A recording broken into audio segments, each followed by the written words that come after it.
Hrvoje Morić on today's News Talk Radio, TNT.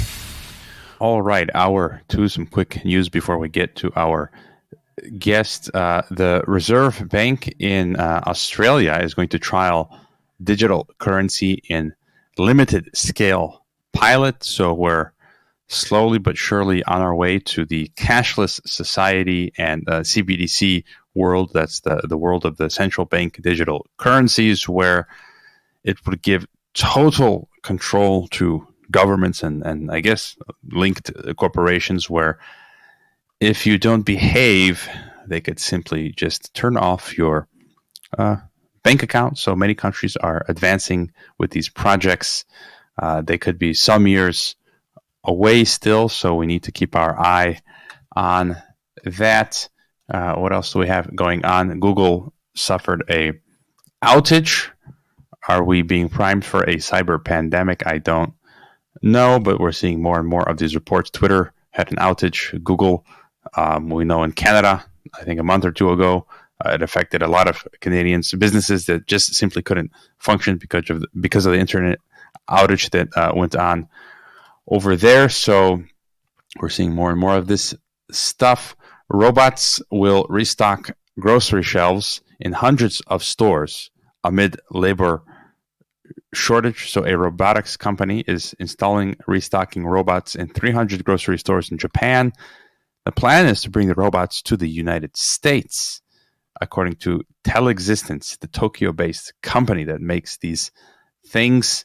So, we've got the labor shortage, maybe because of the vaccine mandates in part, maybe because of, the money the government has been handing out to the people not wanting to work, or just the poor economic situation. And so, Skynet is becoming self-aware. It's taking over. And there you go. Yeah, that's another trend going forward. Apparently, Ontario's Premier Doug Ford has said that Ontario, the province, is well enough equipped with tools to battle COVID-19 84, and that it will not have to resort to lockdowns in the future. But we know very well that politicians lie, and they often tell you the opposite of what they're going to do. So it's not really much of a consolation, but maybe for now that's something. So it's a wonderful place, Ontario. I spent a month there way back in the day, and another interesting story, how a New York university student had fled COVID lockdowns in Shanghai. We're still seeing in China lockdowns going on in different places. Yesterday, I read some 80,000 tourists were stranded. I forget in which part of China. And so this person fled to Hainan, an island, a tropical tourist island in China, where he could work remotely. And now he's stuck there. So I would definitely not want to go to China for the foreseeable future, given all of this stuff that's going on. Even before COVID, it was a bunch of paperwork and getting all of this visa stuff. But imagine now traveling there. And it's being reported that a former Twitter employee was found guilty of spying and money laundering on behalf of the Saudi Arabian government. The DOJ indicted Ahmad Abu Amo alongside two others for using his position at Twitter to acquire information about Twitter users, then passed on to the Saudi royal family. And so I have this fear about any sort of service, even my ISP, when I'm back especially in Mexico, where I think narcos and criminal organizations have infiltrated, probably like everything, and then I make sure I use a VPN all the time because maybe some criminal at the ISP can view all of my private information, as we see in this case of Twitter or whatnot. So you need to take some precautions. And just to remind you, one more time, that you can download the TNT Radio app on your smartphone from the Google or Apple Play stores. We have not been deplatformed yet. Good news. You can listen live anywhere, anytime on the planet. So download right now, and that'll keep you up to speed on TNT Radio. Pointed conversation, powered by the facts. It's always a balanced conversation. Today's News Talk Radio, TNT.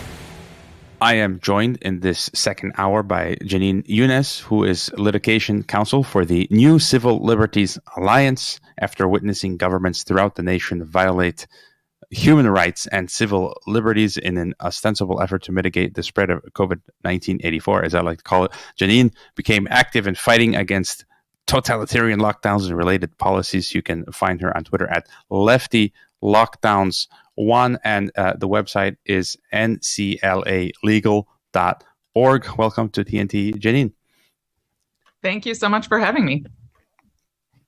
You know, I and TNT love freedom fighters, and I've been seeing your face and voice pop up all over the place the past year or two during the pandemic. You've been on many podcasts and giving interviews. You've been litigating and fighting tyranny. And maybe if you could tell the audience a bit about yourself and the work you and NCLA have been doing in recent years. Yeah. Sure, I'm happy to. So I had been a public defender in New York for many years, and when COVID happened, I was quite horrified at the way that the society and governments around the country and actually around the world were reacting to it with no regard for people's sort of basic civil liberties. So I decided that I wanted to focus on joining that fight. So I joined NCLA, and I started off working on vaccine mandates, which was in part because the beginning of my time here corresponded with a lot of the vaccine mandates coming down the spring of last year. And so I'm still doing some of that, but I've been doing a lot of litigation now related to the federal government's involvement in tech censorship, specifically influencing social media platforms to censor people who are deemed to be purveyors of COVID misinformation.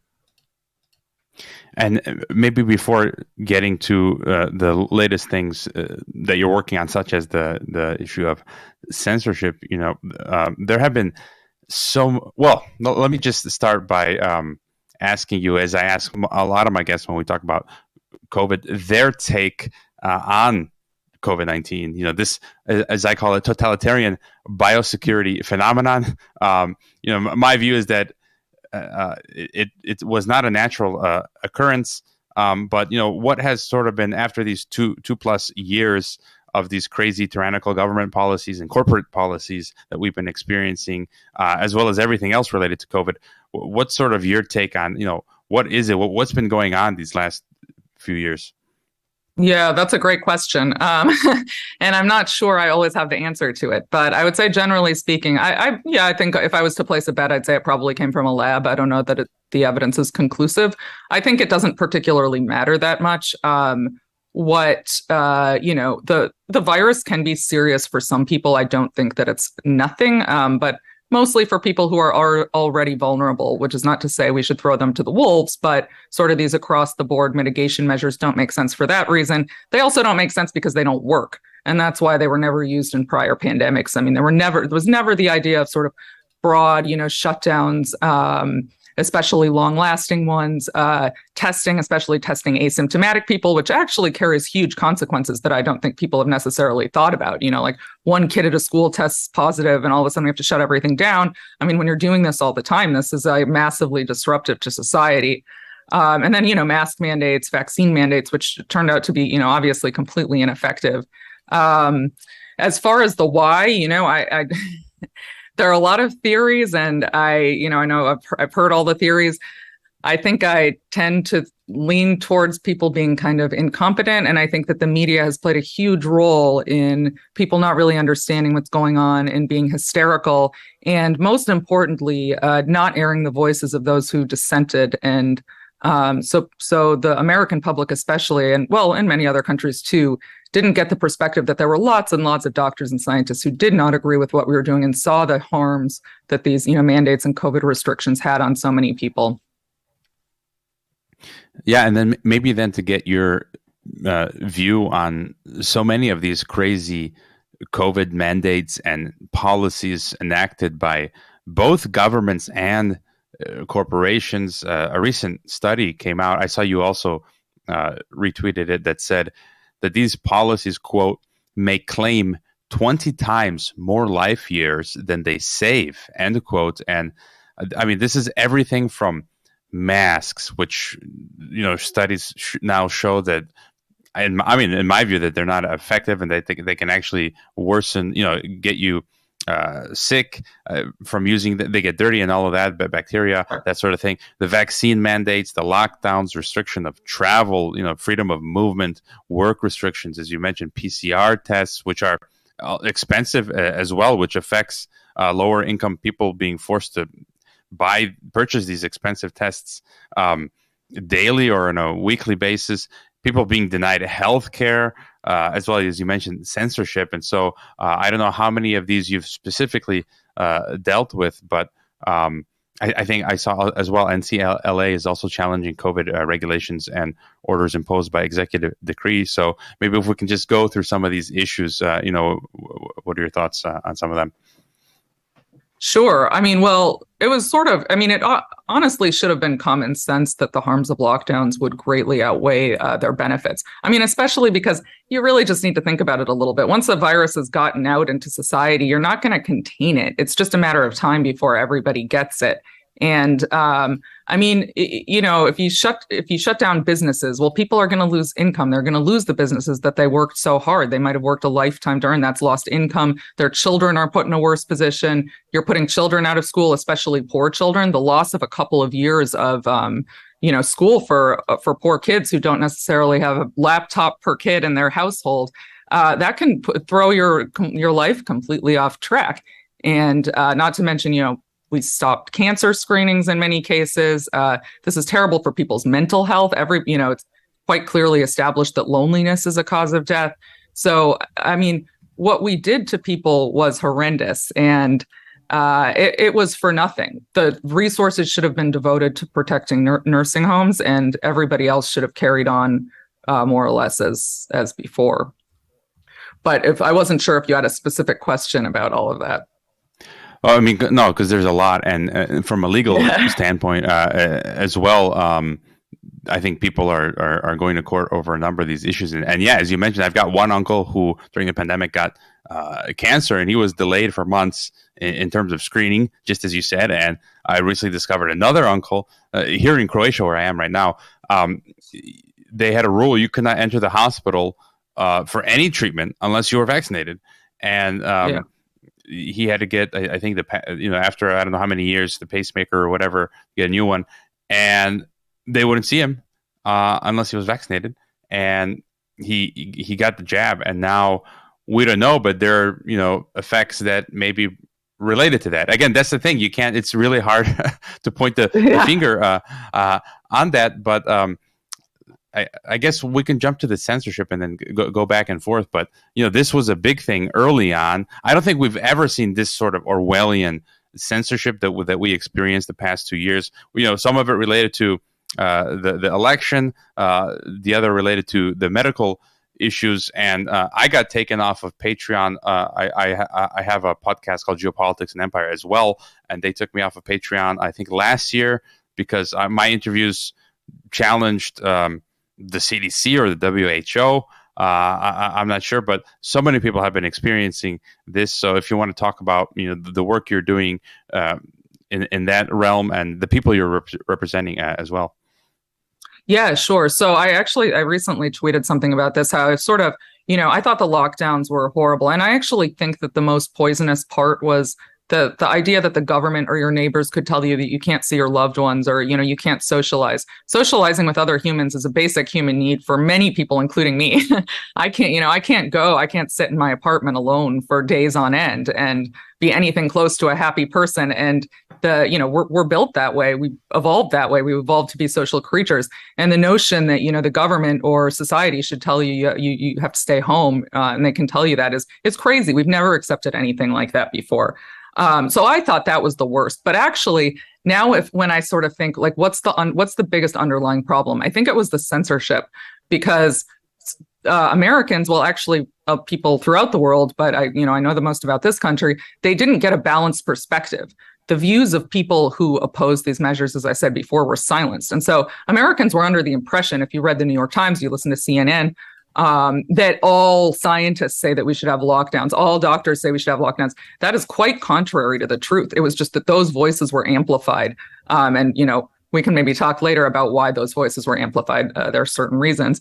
But the people who were critical were silenced, and they were silenced by the American government, which I think a lot of people don't realize. And that's extremely scary. So I'm representing Jay Bhattacharya and Martin Kulldorff. They're 2 of 4 plaintiffs I'm representing in a lawsuit against the federal government. NCLA joined on behalf of them.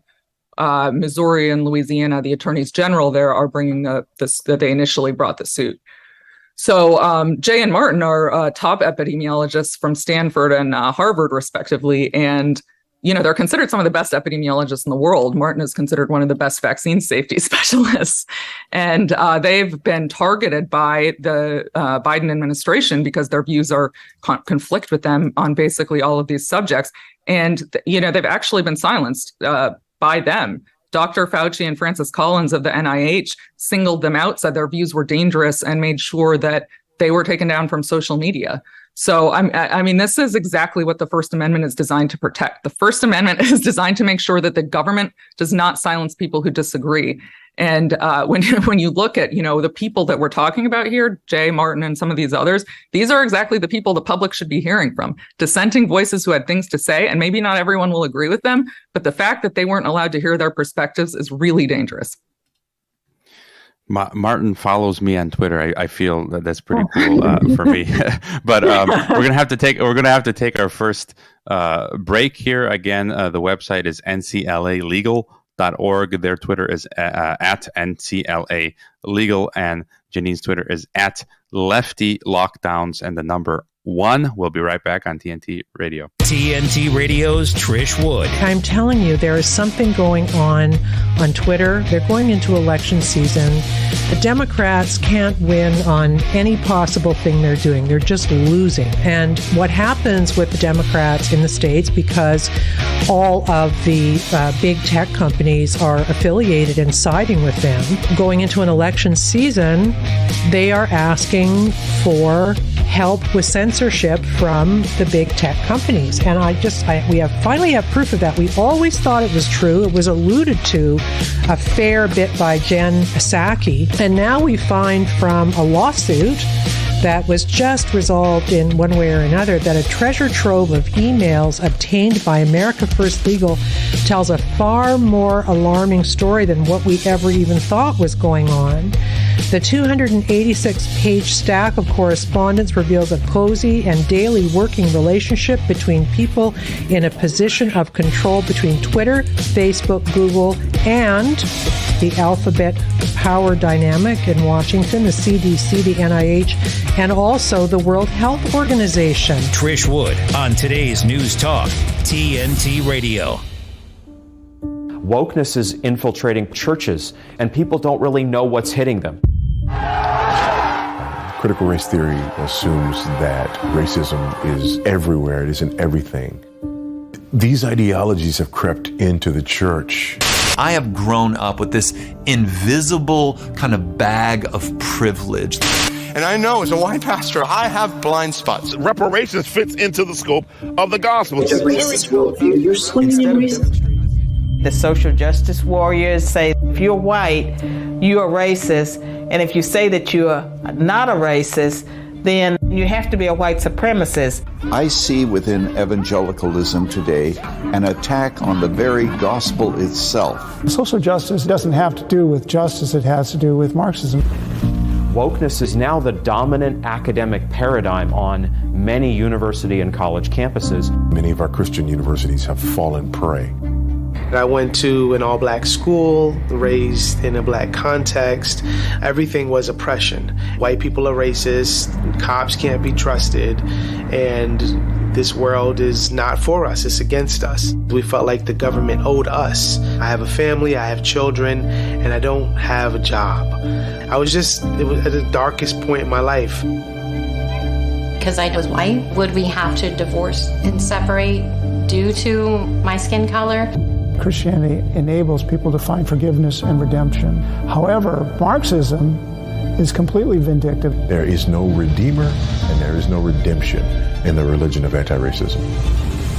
I believe that the evangelical church today is going to have to make a decision.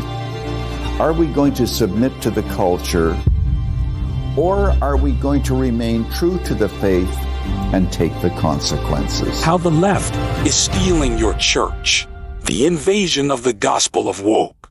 At salemnow.com. Government today. They're not human. They ought to be destroyed. It's like all the children from the village of the damned grew up and went into politics. You can't stop us, you know. Today's News Talk, TNT Radio. And we're back with civil liberties attorney, activist, and writer Jenin Younes. You can find her on Twitter at LeftyLockdowns1, as well as NCLA Legal on Twitter, and the website is nclalegal.org. And getting back to the censorship and what we experienced the past 2 years has been so un-American. It's unbelievable. You know, we used to have this idea of liberty and, you know, free speech, and we've been experiencing this sort of scientism, technocracy, scientific dictatorship. It's unbelievable.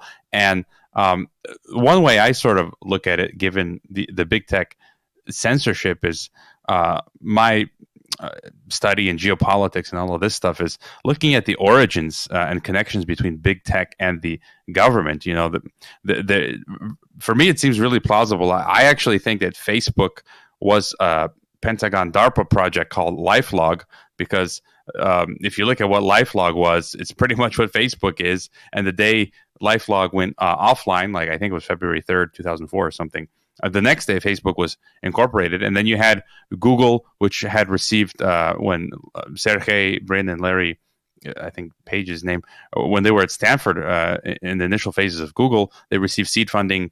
As well, Facebook received seed funding from CIA, NSA, Pentagon. And so for me, it's like, if you're an American, your tax money went to these government agencies, which then went to these to big tech, which then, you know, became somehow private, which then is now, you know, persecuting Americans. But, you know, how is NCLA legal, you know, tackling this issue? Yeah, so I mean, you hit on a bunch of really interesting things there. Our philosophy in the current cases is probably a little simpler. It's that the federal government is using the tech companies to accomplish its own censorship aims. So, you know, we're not getting into all that history in this lawsuit. We're so it's a little bit complicated, but members of the Biden administration, specifically the president himself, his former press secretary, Jennifer Psaki, DHS Secretary Alejandro Mayorkas, and Surgeon General Vivek Murthy have been making statements for over a year where they've been threatening tech companies with regulation or other legal action if they don't censor people for COVID misinformation, and actually other kinds of misinformation, which you hit on related to the election. So misinformation, of course, as most people are probably aware, is just a term to use. It's a term that's sort of wielded to describe information that is different, or to describe a point of view that diverges from the perspective of the administration. And that's, you know, that's also in and of itself a very scary approach to this whole issue. It's, you know, they're trying to discredit it and say that this isn't even a valid perspective that deserves to be voiced because it's misinformation. And so we're arguing that because they're threatening the companies aren't acting of their own volition when they suspend people for quote unquote misinformation. And so I actually have two separate lawsuits. So there's the one I talked about earlier, the Missouri one, and then I have another one in Ohio on behalf of 3 Twitter users who had acquired large followings criticizing government responses to COVID and were suspended for saying things that, you know, we now know to be mostly true, that mask mandates don't work, vaccine mandates don't work, you know, criticizing lockdowns, both from an efficacy perspective and from a human rights perspective. And they were all suspended. And so we argued that, you know, the government was behind that. And so that was a First Amendment violation. Yeah. And we've also, well, I just had another question. I don't think Elon Musk buying Twitter would be the answer either. Do you? Well, I don't know. It probably wouldn't solve anything. And also, I mean, this is very broad. So that lawsuit happened to be just about Twitter. But as we know, this censorship is much more pervasive. It's on all social media. And actually, it extends beyond social media. It's e-commerce platforms. It's instant messaging systems. It is, you know, it's really all sorts of technology that we use. So even if you leave a review on Amazon of a book that, say, criticizes COVID policy, that could be targeted for this. And so we have those public statements that they made, but actually over the last couple weeks and months, we've learned new things that have strengthened, I think, the idea that the federal government is driving this censorship. So one was that there were emails leaked by a whistleblower from DHS, which showed really a coordinated campaign between the government and the social media companies. And again, looked like the emails make it clear that the government is driving the censorship, that it's telling the social media companies what to do. Then there were recently leaked CDC emails. Well, they weren't leaked, sorry. Those were revealed pursuant to a FOIA request. And those, again, showed that the CDC was telling the companies what to censor. And one very interesting thing there was that they actually, Naomi Wolf, who many people might be familiar with, her name appears as someone who's spreading misinformation. CDC singles her out and says, this account or this tweet is a problem. And then a few weeks later, she was permanently suspended by Twitter. And there are a few other people where the timelines really match up. And I suspect if we get to look more and more, it'll be obvious that, that these people were being censored at the government's behest. Yeah, Naomi has been a guest on the TNT Radio network a number of times. We're going to have to take a quick news break. We will be right back. This is James O'Neill with a check of today's headlines. The U.S. Navy says it has successfully recovered an F-18 Super Hornet from the bottom of the ocean, 1 month after the fighter jet was blown off the deck of an aircraft carrier. Voting has started in Kenya, where more than 22 million people are expected to head to the polls to elect a new president. New customs data shows China's exports to Russia soared last month, jumping 22% from a year earlier, as Beijing fills the void left by the exodus of Western brands. Are you enjoying listening to TNT Radio? Do you think we're doing a good job? Then please let us know. Why not leave us a like or a positive review or comment on Facebook, Gab, or Getter? Help us get the word out as we cover the biggest topics of our time on today's News Talk, TNT Radio. So I wanted to go back to that point you made about the big tech, these private big tech companies working at the behest of the government. And you mentioned the DHS, the Disinformation Governance Board. So I feel I actually experienced this. So back in April, they rolled out the Disinformation Governance Board, right? The DHS did. And the same week, basically, because I have another podcast called Geopolitics and Empire. And that same week, Mint Press News, Consortium News, and myself, personally, I got an email from PayPal saying I'm banned from ever using PayPal. And it happened the same week because we mostly touch on like foreign policy as well as COVID. And I mean, it had to have been the DHS telling PayPal because it was the same week the Disinformation Governance Board came out and then we were banned. And it's just, as you mentioned, e-commerce, it's just crazy now. And I'm just thinking to myself, I knew this was coming for 20 years. I felt America was on this turn towards authoritarianism, and we're starting to see it. And it's still amazing to be experiencing this myself as an American citizen, having my own government prevent me from doing business, making a living and restricting my freedoms. It's unbelievable. And I don't know if you have any further thoughts on that. I would say the first thing that I think of when you say that is I had the same thought, but I thought it would come from the right. I was a lefty, or I considered myself a lefty for a long time, and I thought the right was the authoritarian one, and I thought Donald Trump especially. And I mean, boy, have I changed my mind on that. I've really completely reassessed that, and I'm really shocked. I mean, this is, I don't think that I'm exaggerating to say that this is the most grave First Amendment violation that this country has ever seen. And part of that is because of the nature of technology, it being a new thing, social media being a relatively new thing, but because of the number of people who use social media, because of the platform it allows a person to have, it has extreme consequences. This isn't like, so you read the case law or something when you're researching how to bring these legal claims. And this isn't one sheriff going to a bookseller in Arizona and saying you can't sell porn. Those are the sorts of examples that you see. This is, large swaths of the population who can't say or can't be heard. And another sort of principle of First Amendment law is what's known as a chilling effect. So if you are afraid to say things for fear of reprisal, which would include losing your Twitter account or losing your PayPal account or whatever, that's known as a chilling effect. And that alone is considered a harm. So even if the government even if you can't prove the government directly censored you, if they're arguing that, well, Twitter would have censored you anyway. The fact that the government's involvement is causing people to be more fearful is a harm in and of itself, and courts should recognize that. Unfortunately, they've mostly been slow to do so, although the Louisiana suit is gaining steam. That judge has granted discovery. So we're getting to look behind the curtain, and that's very exciting.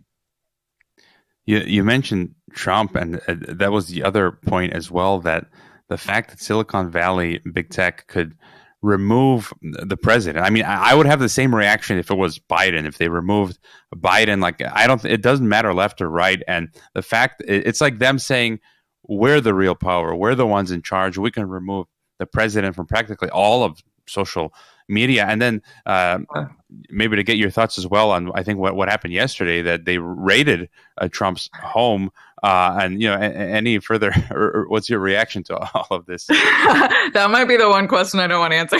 I don't have a fully formed opinion of it. I don't actually, I'm not really too worried about expressing. It seems like a dangerous move. Let's say that they better have something really good, or I think it's going to backfire tremendously. I think I'm unwilling to sort of give much of an opinion because I don't know what it's all based on, and for all I know, there could be things that are inculpatory, but it was a risky political maneuver.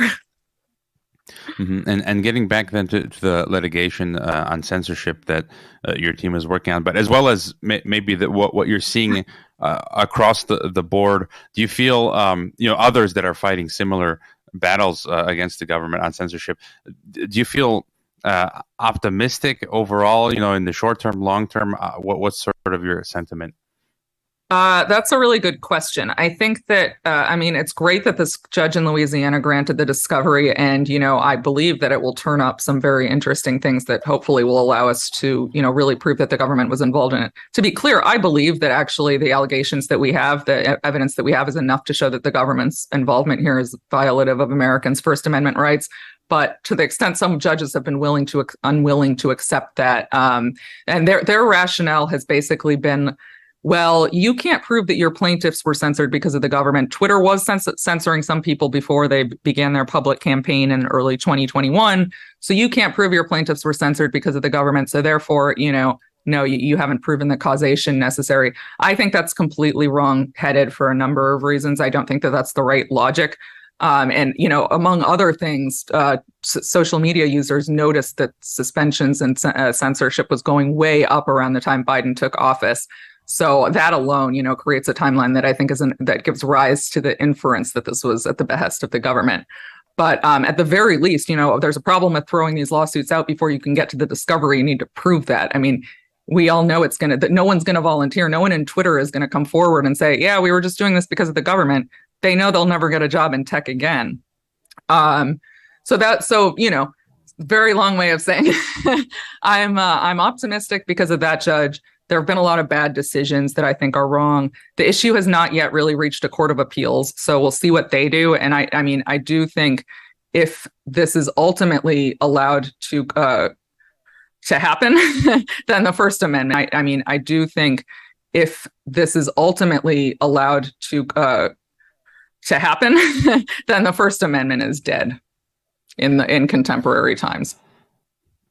Yeah, I think I would agree with you there. What about the argument? It has logic. I've heard people say that big tech now, Facebook and Twitter and Instagram and all of this stuff, that it's become so big. It's become like the public square, part of the commons, and then in that way, it should be sort of maybe regulated by the government and like we have now, free speech, where you can go out on the street in the plaza and have free speech in that same way. And this virtual plaza or public square, it should be transferred in that sense. Your thoughts on that? Yeah, that's an excellent question. And I would say that's sort of probably the biggest point of contention on the topic in the libertarian community, which I now consider myself to belong to. So there are those in the camp which sort of have the perspective that you shared. And then there are those who say, no, these are private companies. They can do what they want. They should not, be regulated at all. And I would tend to agree with you on that. Or I don't know if that was really your perspective, but whatever, the the rationale that you gave. And I should say, I'm not speaking on behalf of NCLA with that opinion. I don't think that that's our necessarily our perspective as an organization. But my personal perspective is that since, the reality is that this is how the public discourse, these social media platforms control the public discourse. If you want to have a voice, you have to use Twitter, Facebook, Instagram. That because they do that they should be sort of considered. There should be some sort of regulation. And then another theory is that because even if they're not being coerced by the government, the federal government, if they're working with the government to accomplish mutual aims, then they're essentially government actors. And I think that's another theory that people could be raising. NCLA doesn't sue private companies. So that's one reason I haven't pursued that theory, because that would require suing Twitter and Facebook themselves. So we only sue the government. Yeah, I'm a libertarian-ish, and I mean, for me, it does make sense doing that. I don't know what other option we have at this point, but also I was going to ask you, you sort of alluded to it, that I feel everything that's happened with COVID has altered the political landscape. It seems people are especially unhappy with the Democratic Party because it seems that the Democrats have pushed the hardest with a lot of these COVID lockdowns. What's sort of your thought on how the political landscape has changed? Yeah, well, I don't have just one thought. I have a ton of thoughts on that one. I think it's changed tremendously. So I would say I'm sort of part of this. The New York Times actually had a front page article about it the other day, the new voting bloc, the people who are not voting based on Democrat or Republican, but basically anti-COVID mandate. So I would consider myself part of that voting bloc. I actually plan to vote Republican for the foreseeable future because not necessarily because I align more with Republicans than Democrats, although I certainly do on COVID policy and many others, but because I think the Democrats it needs to be conveyed to the Democrats in no uncertain terms that if this is the approach they're going to take, if what they want to do is force vaccinations on people, experimental vaccinations, and, put kids in masks all day, then they are going to lose. Americans do not want this. And so I think that if anything less happens than that they get creamed in this election, that message might not get through. And that's another very scary thing. I think I associate with a lot of these people. We have a whole group, like we joke, Democrats for DeSantis. I don't know exactly what percentage of the American population this is, but I think there are a lot of us. And I think it will shift politics for at least the foreseeable future.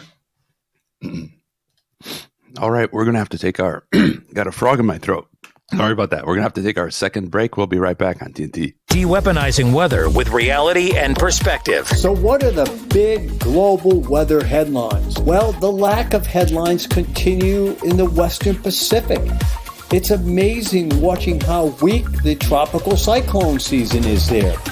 And taking a look at the European over the next 4 weeks, the European computer model has less than 50% of the average activity in the western part of the Pacific Ocean. This is absolutely stunning, and they're on track for the lowest year ever.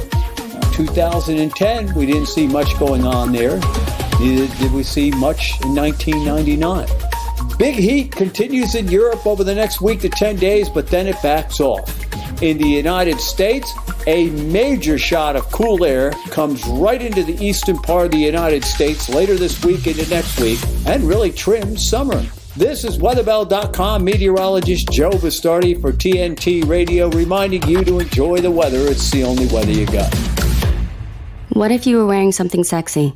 What if you were drinking? What if you made the first move? No matter what, sexual assault is never your fault.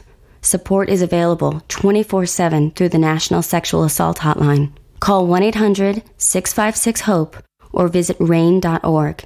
That's RAINN.org. This is Christina Ricci with RAINN, reminding you it's never your fault.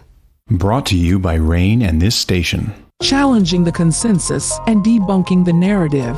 This is Viewpoint. The Caesar Rodney Election Research Institute, CREI's investigation of the US 2020 election found that Facebook founder Mark Zuckerberg's spending increased Biden's vote by a total of about 200,000 votes in Texas alone. Though the difference wasn't enough to flip the state blue last year, grant money from the Center for Technology and Civic Life, CTCL, and the Center for Election Innovation and Research, CEIR, CTL, and CEIR may have pushed Biden over the top in other swing states. The preliminary results in Georgia and Wisconsin suggested a similar impact on Biden's vote margin from CTCL spending, and spending in those states was likely large enough and targeted enough to have shifted them into Biden's column.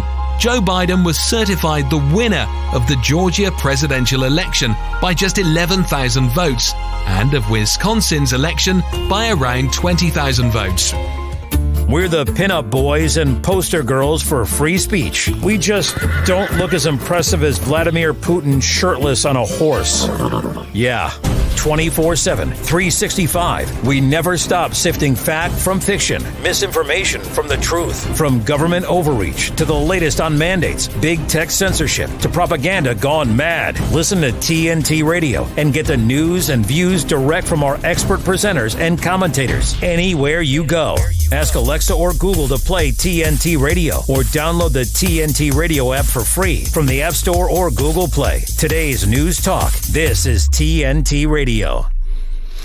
We are back on our final stretch with civil liberties attorney, activist, and writer Jenin Younes. And I also wanted to ask you, why do you think more Americans didn't stand up? I've been, as well as, I was living in Mexico as well and pondering that because we've had 2 centuries of revolutions in Mexico as well. Where has this revolutionary spirit gone?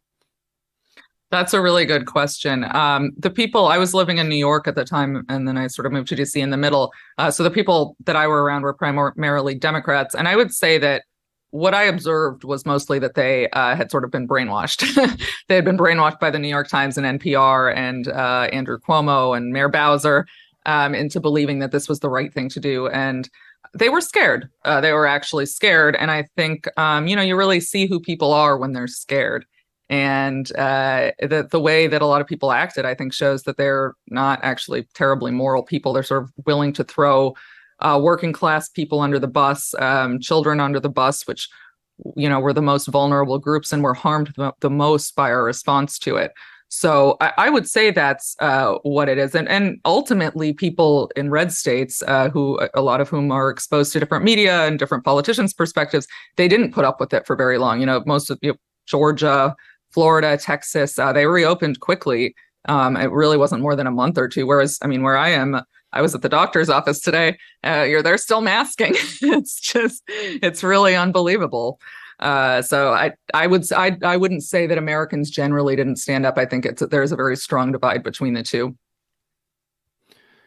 Yeah, well, in Mexico, it's unbelievable how people complied. It's just mind-boggling. I've seen people with double masks as well in the heat because it's warm, it's hot in Mexico, and I'm here in Croatia. I haven't seen, up until like 2 days ago, I haven't seen one mask, just one person in the supermarket.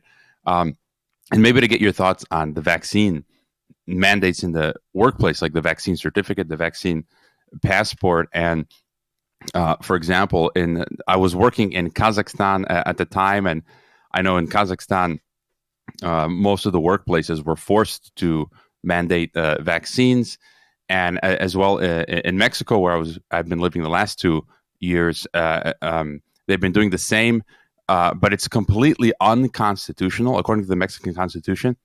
It's against the law, but still, private corporations are coercing employees to either get the vaccine or take a hike.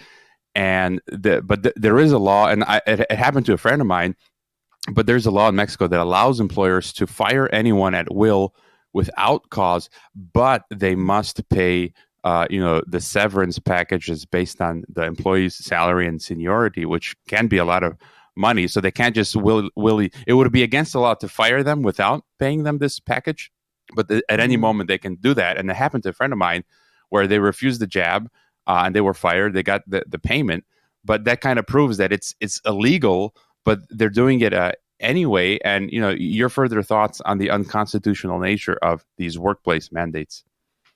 Yeah, so it's a little bit complicated, but I think it's hard to make an argument that private companies can't have the mandates, although I think they're completely immoral and unscientific. And, that's sort of for overlapping reasons. One, because the vaccine does not stop transmission.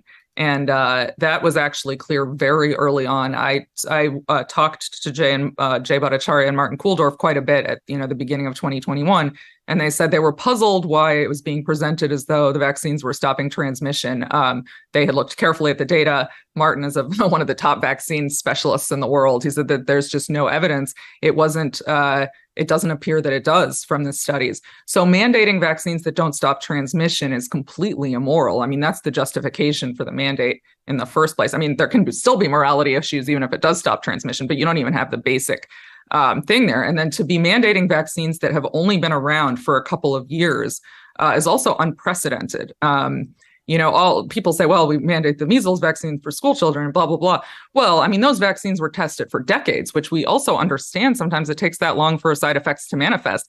And actually, a video of Anthony Fauci from 1999 surfaced recently where he was saying on 60 Minutes that you should never mandate a vaccine that's been around for less than 10 or 12 years because it can take that long for the side effects to manifest. So completely immoral. Constitutionality, hard to argue that when it comes to private businesses in America. But for public employers, that's a different question because the Constitution applies to them. And so I brought in a few cases on behalf of employees of public universities. So the Constitution applies to public universities as their government employers. We argued that it was a violation of the right to bodily integrity and to decline medical treatment, which is not explicitly stated in the Constitution, but it's known as an unenumerated right. So, other sorts of unenumerated rights that courts recognize are, the right to parent your children. Abortion was one until recently. So we understand that even though the Constitution doesn't say that you have the right to raise your kids, if the state came and took your kids for no reason, well, we would say the state is violating your constitutional rights. So we tried to make that argument. That was rejected. And it was rejected. I mean, it's a long story. I don't want to bore people with legalese, but there was a case from 1905 called Jacobson versus Massachusetts, where the Supreme Court said that it was the town could mandate, or actually the state could mandate the smallpox vaccine. That unfortunately has been used by governments and courts across the country to say that all vaccine mandates are legal. But that's just, in our opinion, in my opinion, a misrepresentation or misunderstanding of what Jacobson actually stood for.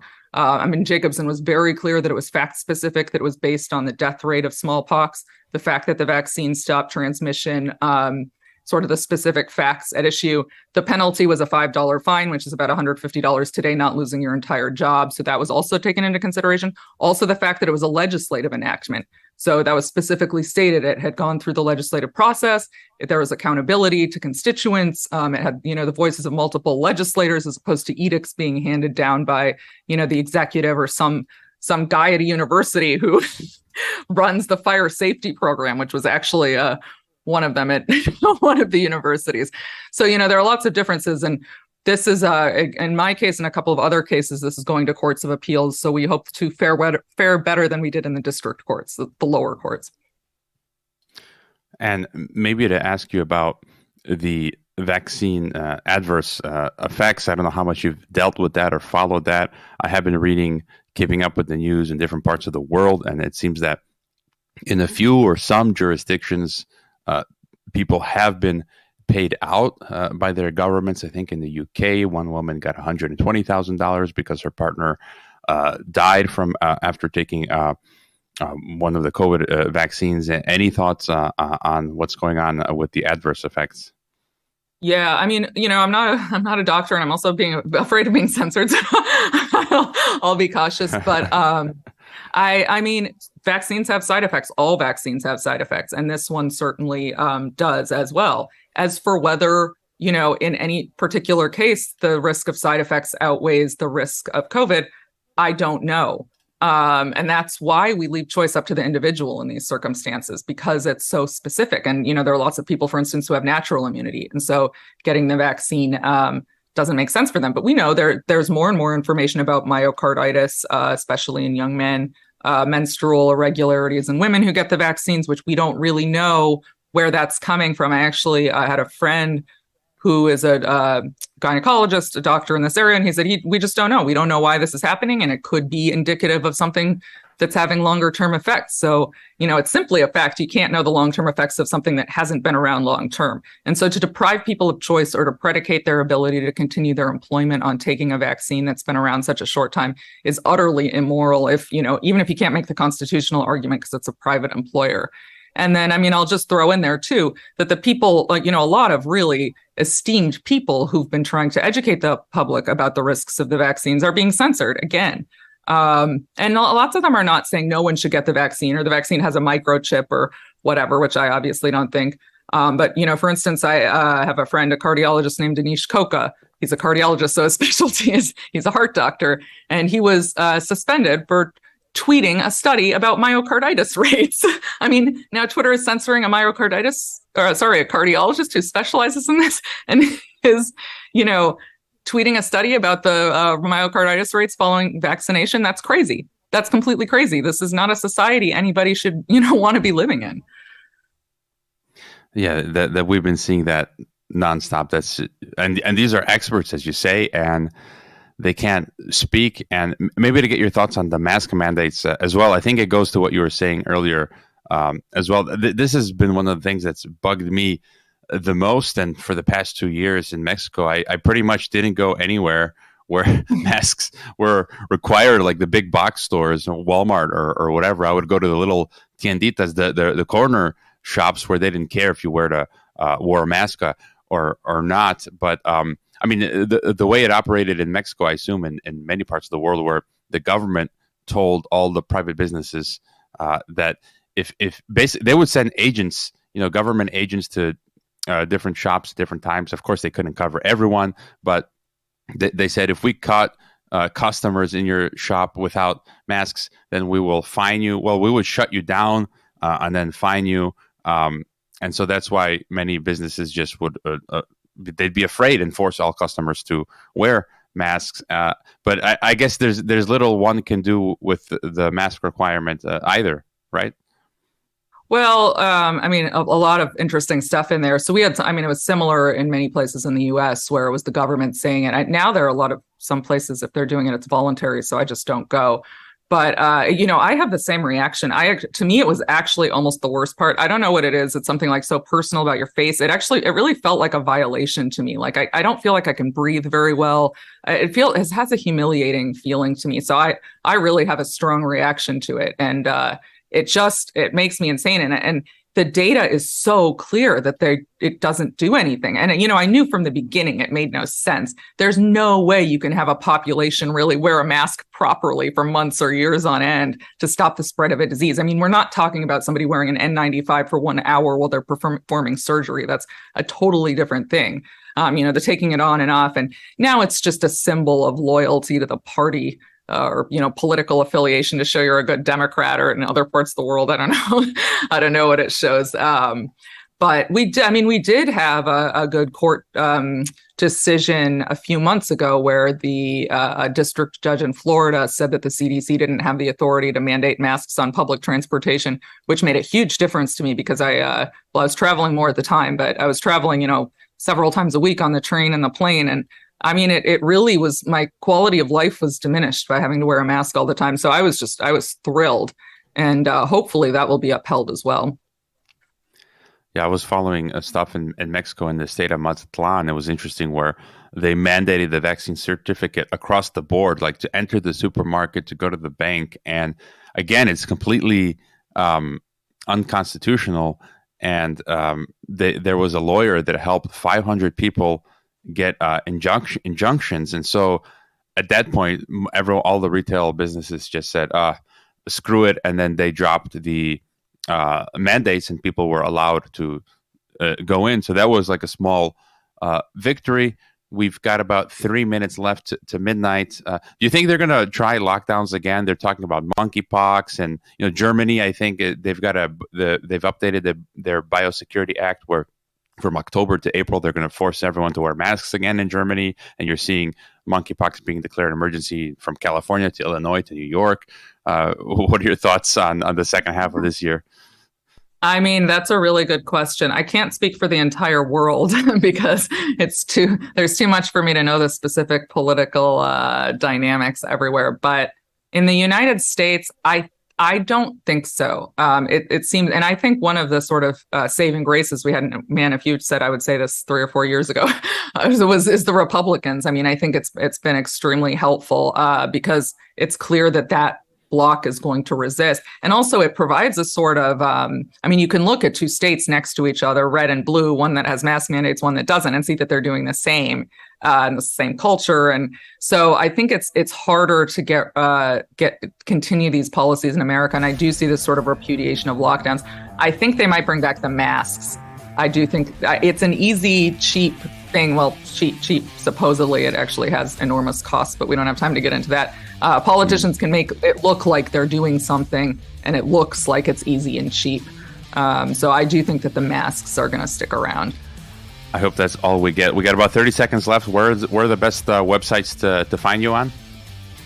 Well, as you mentioned, nclalegal.org. That's my work website. And then my Twitter handle is Lefty Lockdowns 1, which, long story, had been cut off from Lefty Lockdown Skeptic, which was my name. So the handle is Lefty Lockdowns 1. I'm anti-lockdown, not pro-lockdown, despite how that sounds. All right. Well, thank you so much for joining me, and keep up the amazing work. All right, we'll be right back after this break on TNT.